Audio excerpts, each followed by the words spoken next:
Our topic for today, guys. So, about this is sa mga chismoso. So, ang atong buhaton, guys. So, bawal tayo magchismis. So, ato na undangan na pagchismis sa atong mga isikatao kaya dili na siya maayo, guys. So, ang atong buhaton, focus na tayo sa trabaho, bawal tayo magchismis. Kasi pag magchismis tayo, guys, darating ang panahon, katarmahin tayo. Then, darating ang panahon, so, wala na tayong mga kaibigan. Kasi pag sobrang chismis, guys, kasi yung chismis, let's say, gichismis mo isang tao, tapos maririnig niya, gichismis mo siya. So, dili na siya maayo, guys. So, ako'y ka-suggest, ako'y ka-advise, undangin na ninyo, guys, ang pag-chismis, chismosa, kaya dili na siya maayo, guys.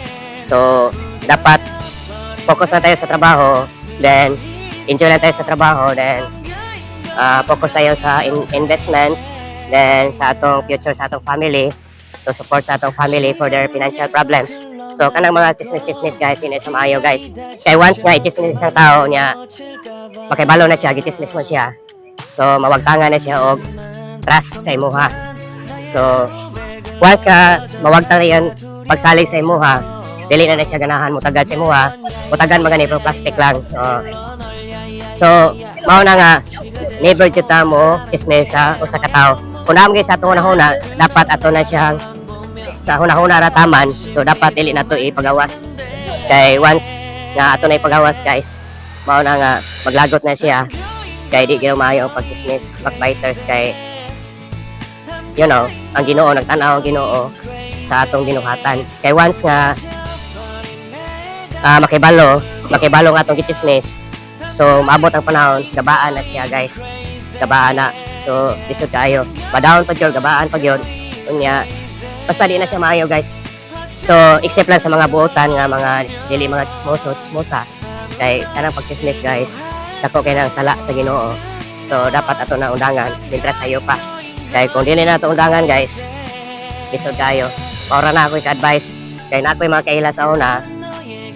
So, na ako'y kaila sa una, grabe ka chismosa. Tanawa karon sa ninitabo sa yaha. Portigin niya lisura, guys. Lisod kayo yung kinabuhi. Kay nagbasol siya sa yang gibuhat, guys. So, yang giampo sa Ginoo nga kuan na gyud giampo na sa Ginoo nga naginulsol siya sa Ginoo sa yang gibuhat. Kay kanang pagchismis o pag-rebag sa atong isikataw, dako kay na sa impact sa atong kagalingon.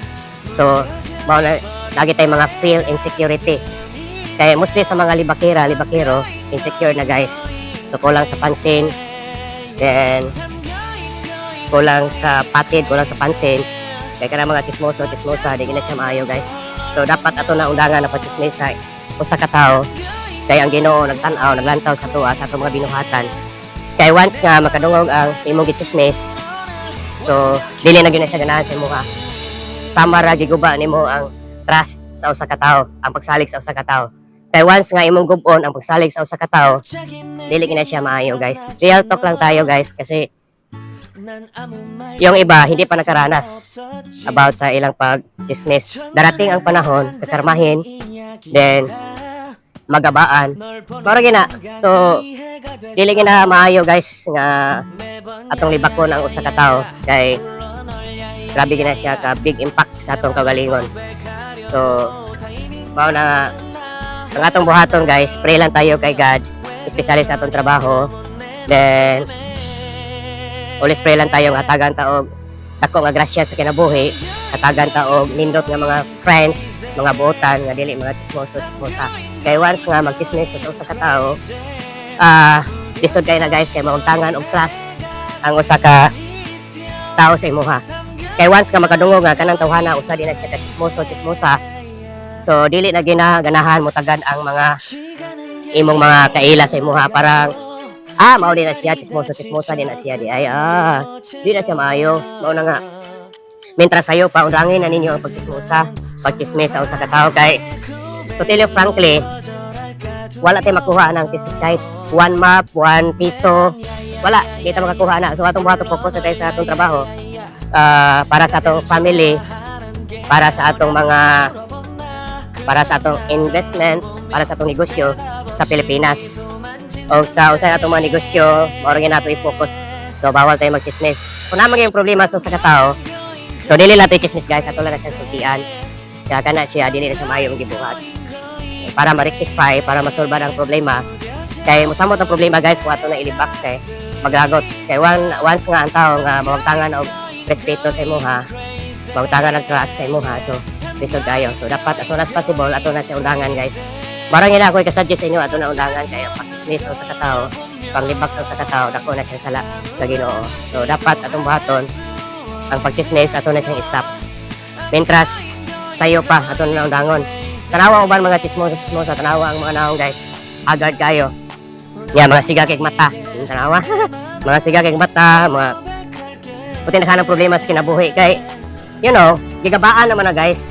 So na nga mientras sayo pa undangin ninyo pag-chismis, pag panghilabot sa usa ka tawo kay once kayo nang hilabtan guys. So mao na nga mawagtangan og respeto sa ka tawo, maglagot sa imuha. So atong buhaton. So ako like ka-advise, undangin ninyo pag-chismis sa usa ka tawo. Para gina guys, kay ako you know, wala ginas ko na pag-chismis kay dito ko ganahan mag-chismis kay dito ko ganahan nga naitaw nga masakitan. Kay once nga masakitan usa ka tawo, iso na.